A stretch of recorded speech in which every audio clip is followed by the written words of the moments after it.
اسمع هالرواية تستانس عليها، خوش رواية يعني ترتاح منها. عن وهب ابن منبه. وهب ابن منبه إن هذا أحد الأعمدة لروايات الإسرائيليات، في قصة عوج ابن عنق. من هذا عوج بعد؟ أنه كان طوله 3000 ذراع،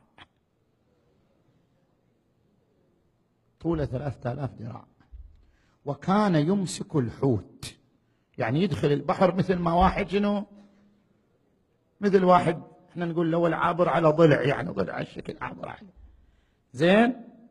وكان يمسك الحوت ويشويه في الشمس، يشيله من البحر يشويه هنا، ما ياكل الا مشوي.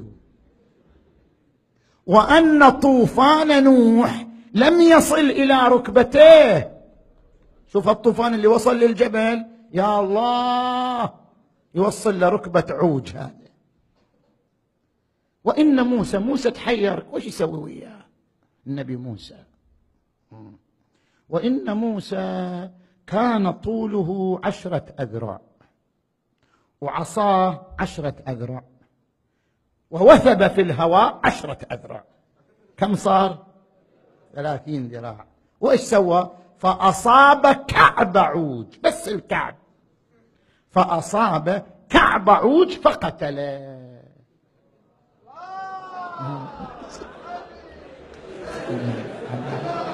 محمد. فكان جسرا لأهل النيل. شفت النيل مال مصر؟